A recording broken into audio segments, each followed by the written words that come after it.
Olá, sejam bem-vindos a mais uma aula do nosso canal. Hoje nós vamos falar sobre a terceira fase do movimento literário modernismo. Vamos lá? Eu vou começar contando para vocês um pouquinho sobre o contexto histórico e como surgiu esse movimento. Vamos lá. Nesse período acontecia o fim da Segunda Guerra Mundial, que levou o mundo ao chamado universo bipolar, ou seja, o comunismo e o capitalismo, eles se confrontavam em ações diretas, como a Guerra da Coreia, do Vietnã, a tomada de Cuba e muitas outras. Ou ainda, também acontecia de uma forma subliminar, a Guerra Fria. O que seria a Guerra Fria? Após a Segunda Guerra Mundial, os Estados Unidos e a União Soviética, eles passaram a competir pela expansão do controle do mundo. Mas nenhum desses dois países, dessas potências, eles não queriam iniciar uma guerra, tendo em vista que eles tinham acabado de sair da Segunda Guerra Mundial. Levando em consideração os riscos por causa das armas nucleares também, ou seja, eles estavam com a tecnologia avançando, né? Então, eles tinham receio de que as armas nucleares pudessem causar problemas, né, para o mundo todo. Ou destruir também o mundo, né? Assim, eles tiveram um confronto indireto, que ficou conhecido como a Guerra Fria. Todos esses desdobramentos que eu citei, eles causaram profundas alterações no conceito e na estética da arte brasileira e do mundo. Aqui no Brasil, acontecia a redemocratização no ano de 1945. O que seria a redemocratização? O Brasil ele voltava a ser uma democracia, porque o Vargas estava governando, então, só que ele governou tomando o poder, não foi eleito pelo povo, né? Então, essa redemocratização, ela apontava para o ressurgimento da liberdade criadora. Só que o Vargas, ele volta ao poder no ano de 1950, só que dessa vez ele volta de uma maneira legítima, seria por meio do voto popular.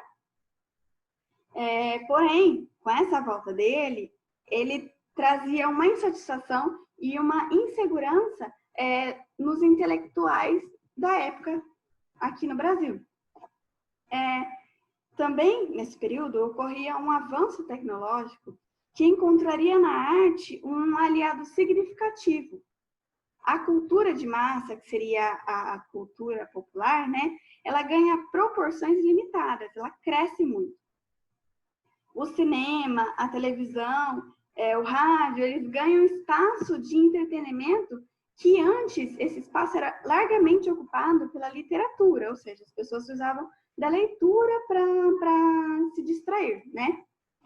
Em 1964, ocorre o golpe militar, e esse golpe militar, ele impõe censura aos meios de comunicação e promove também, né, o aniquilamento da arte como um instrumento de transformação e crescimento, porque a arte, ela é um instrumento muito forte de transformação social, né?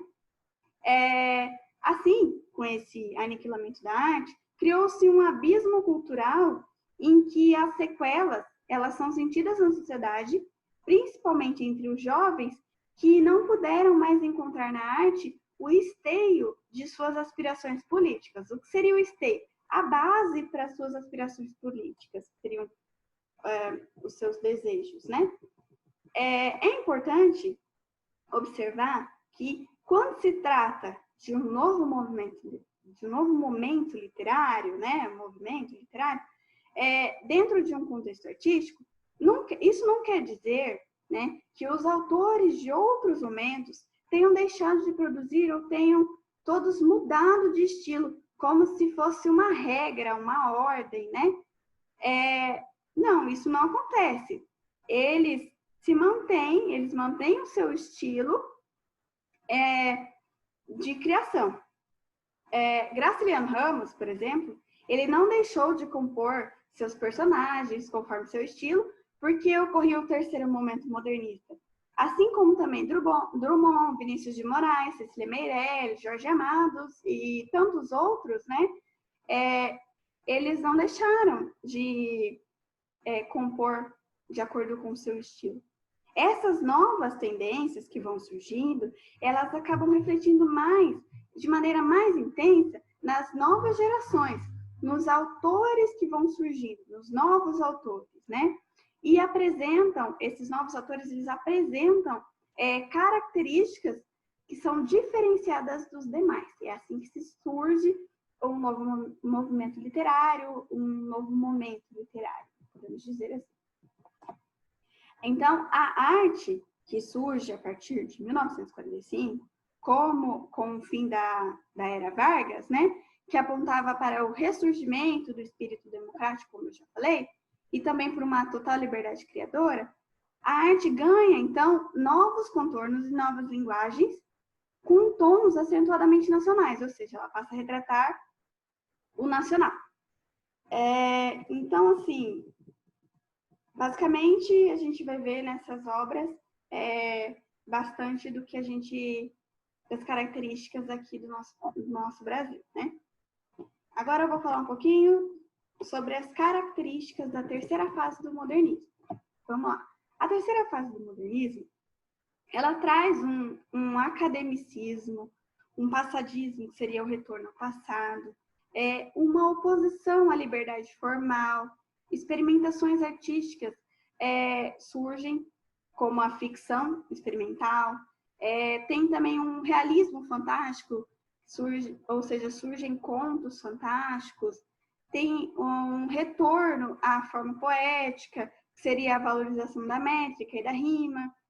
Nesse movimento também tem a influência do parnasianismo, ele apresenta inovações linguísticas e metalinguagem, o regionalismo universal, que eu vou tratar um pouquinho com mais detalhes mais para frente. Essas obras têm uma temática social e humana e uma linguagem mais objetiva. Então, basicamente, essas são as principais características da terceira fase do modernismo. Então, agora eu vou falar um pouquinho sobre a terceira fase do modernismo em Portugal. Bom, em Portugal, essa fase, a terceira fase do modernismo, ela também foi chamada de neorrealismo. E ela aconteceu entre 1940 e 1974. Nessa fase, essa corrente, né, ela elaborou críticas ao individualismo e ao esteticismo, disseminando assim na literatura, né, o pensamento marxista e a negação ao socialismo utópico, que seria o socialismo idealizado. Os principais representantes da terceira fase modernista em Portugal foram Alves Redol, Manuel da Fonseca, Afonso Ribeiro, Joaquim Namorado, Mário Dionísio, Virgílio Ferreira, Mário Braga, Soeiro Pereira Gomes e muitos outros. Agora eu vou falar para vocês um pouco sobre a terceira fase do modernismo aqui no Brasil. Bom, como são muitos autores modernistas aqui no Brasil, eu dividi em poetas, em autores de poesia, né, e de prosa. Então, vamos lá. Os poetas que vieram após 1945, eles apresentaram características bem distintas dos poetas da segunda geração. Em um primeiro momento, houve uma retomada do rigor formal da métrica, posicionando contrariamente ao estabelecido pelos chamados destruidores da primeira geração. Então, nesse período, eles chamavam os modernistas, os autores modernistas da primeira geração, de destruidores. O novo grupo, né, que surgia, que seriam os da terceira fase, ele surgiu como uma espécie de negação ao modernismo. E, por isso, eles foram alvo de críticas e foram chamados de neoparnasianos ou de neorromânticos. Os autores da terceira fase modernista, eles também, né, essa geração também é chamada de geração de 45, além de terceira fase modernista, esses autores eles buscavam uma reestruturação na criação poética, unindo, né, a estética com uma amplitude temática que era fundamentada no conteúdo, ou seja, eles se preocupavam nesse período com o conteúdo. Agora eu vou falar um pouquinho sobre os autores, né, no modernismo, da terceira fase do modernismo aqui no Brasil. Então, assim, fizeram parte desse grupo na poesia aqui brasileira Péricles Eugênio da Silva Ramos, Gilberto Mendonça Teles, Domingos Carvalho da Silva, Ledo Ivo, João Cabral de Melo Neto, Mário Quintana e muitos outros. Eu vou começar falando um pouquinho sobre o Mário Quintana. O Mário Quintana, ele apresenta em suas obras uma forte influência do neossimbolismo, que seria o novo simbolismo, né? Que é muito característico da segunda geração modernista. O Mário Quintana, ele possui uma poética que é de fácil assimilação, com toques de leveza e uma visão sutil da vida e do tempo. Ele apresenta, né, um misto de religiosidade e pessimismo em versos que são cadenciados e sonoros. Algumas das obras desse autor são Rua dos Cataventos, de 1940, Canções, de 1946, Sapato Florido, de 1948, O Aprendiz de Feiticeiro, de 1950, Prosa e Verso, de 1978, Baú de Espantos, de 1986, Preparativos de Viagem, de 1987. Bom, assim, a evolução do trabalho do Mário Quintana, ela é muito visível, porque ele apresenta uma singeleza na maneira como ele vê o mundo. Ele tem uma ternura que contrapõe isso, né? Se contrapõe ao que parece conflitante. Segundo ele, né, o mundo ele não é gentil como o poeta é gentil com o mundo, né? Na maneira de tratar o mundo, de enxergar o mundo, né? Agora eu vou falar um pouquinho sobre o João Cabral de Melo Neto. Esse autor, ele traduz o universo das palavras com um certo apuro e uma simetria, e ele constrói de uma maneira muito engenhosa. Ou seja, o seu fazer poético, ele é racional, conciso, seco e preciso. Então, por essas características, ele é chamado de poeta engenheiro ou também de poeta arquiteto, devido à precisão, à palavra perfeita, à forma.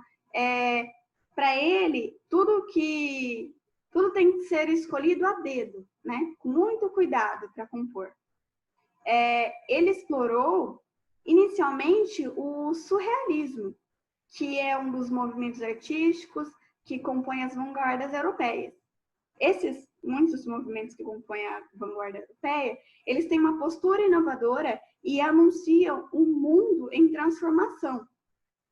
Então, assim, o surrealismo buscava a arte do automatismo, ou seja, a criação sem controle consciente, em uma tentativa, né, de atingir o imaginário inconsciente, ou seja, nessa concepção surrealista, nada poderia ter lógica, as palavras de ordem eram improviso e alucinação.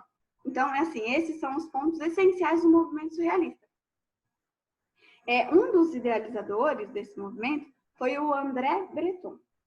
Bom, agora, a partir da obra O Engenheiro, de João Cabral de Melo Neto, ele tornou-se construtivista e objetual.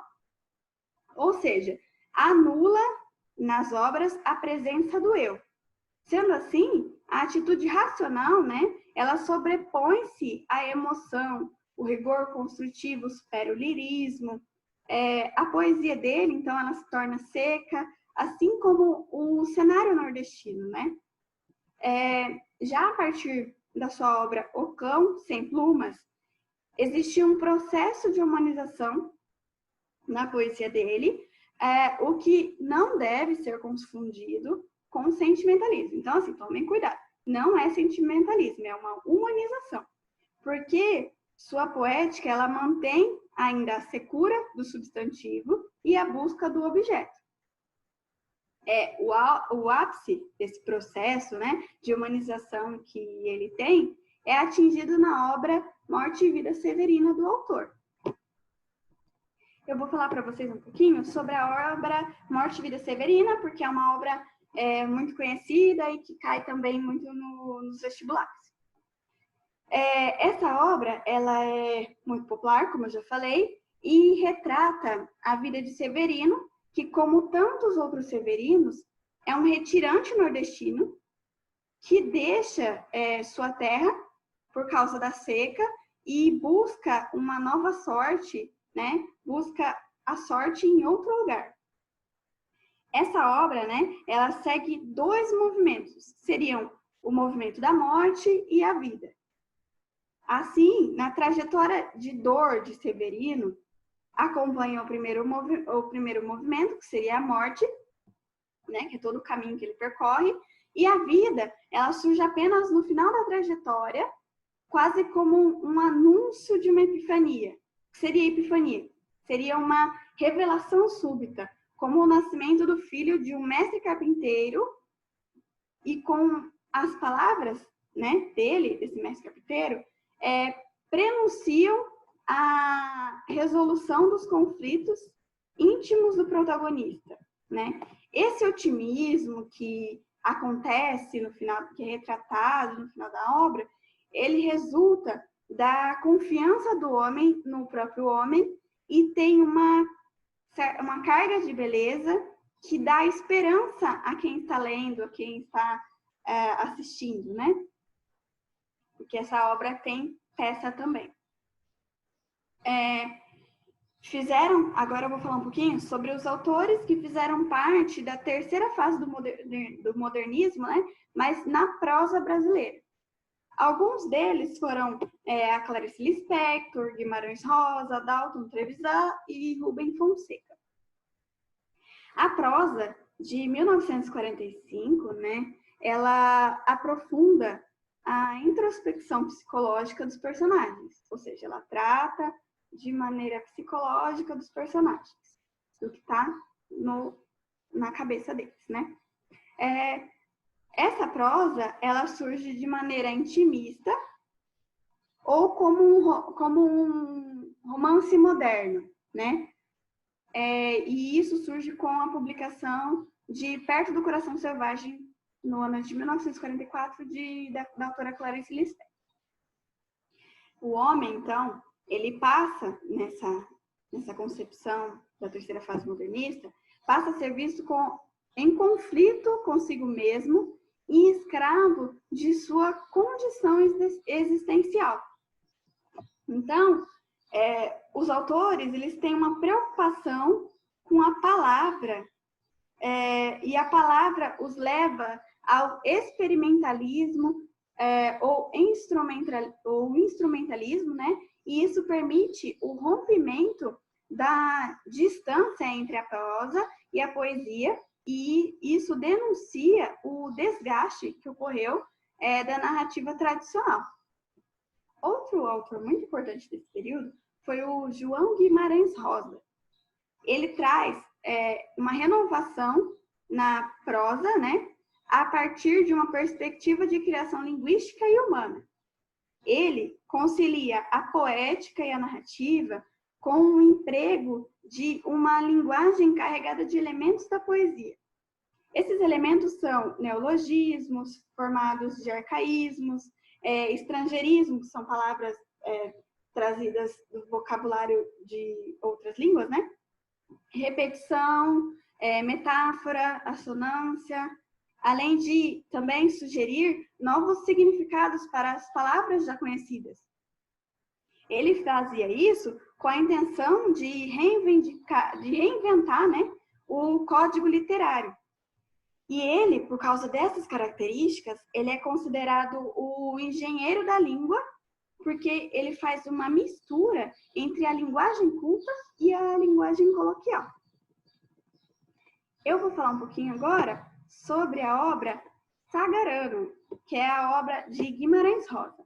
Essa obra sagrana, ela foi publicada no ano de 1946 e ela inicia o regionalismo universalista ou universalismo regional. O que seria isso?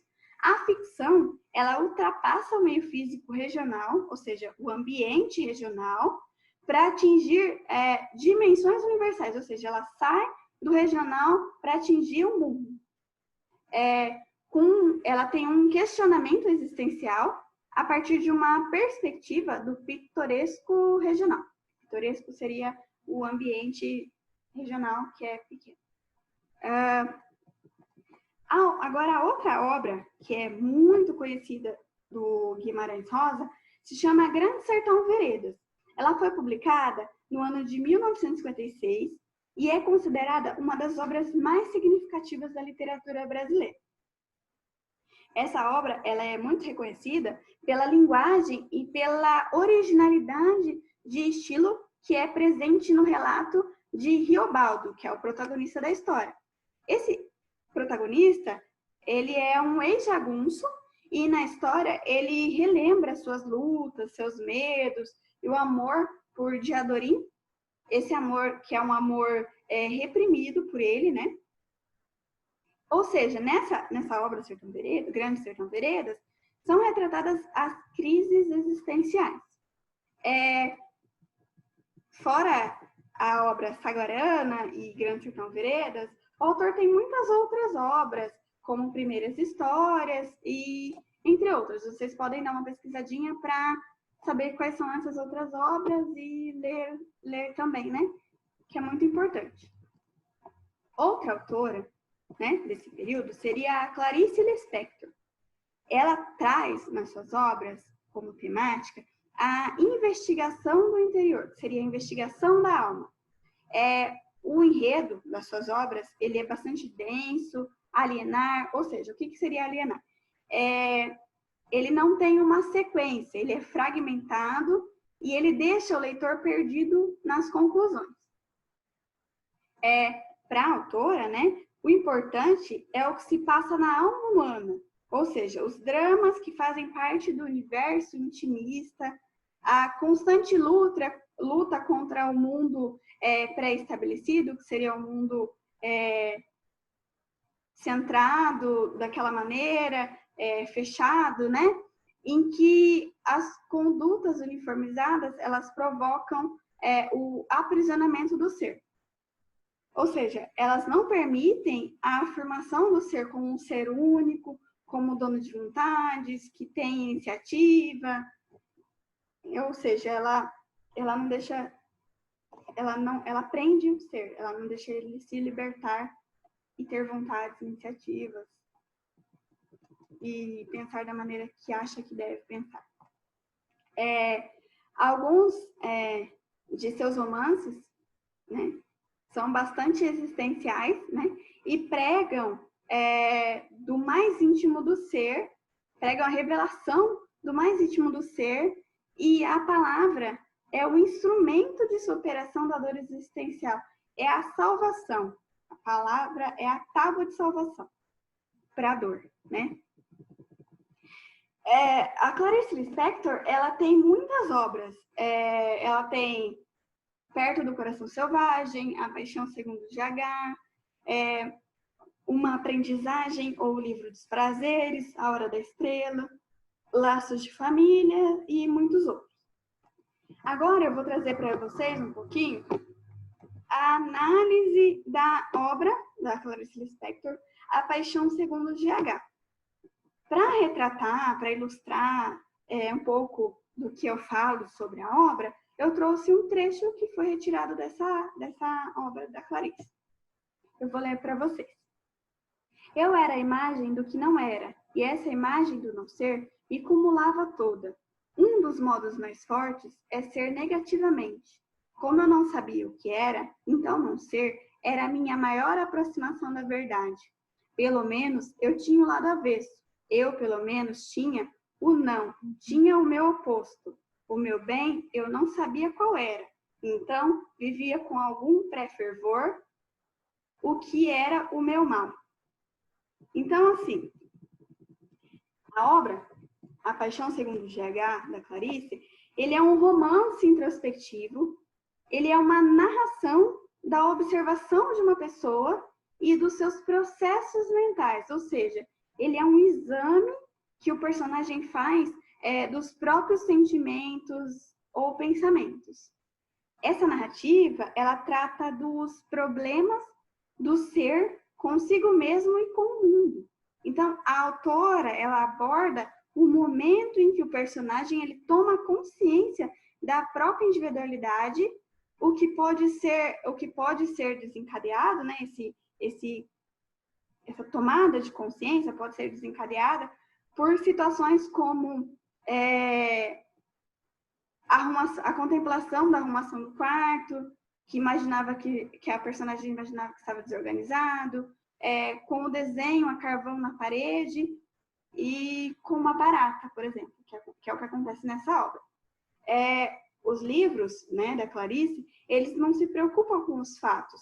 Como ela mesma diz, para ela, o importante é a repercussão dos fatos no indivíduo.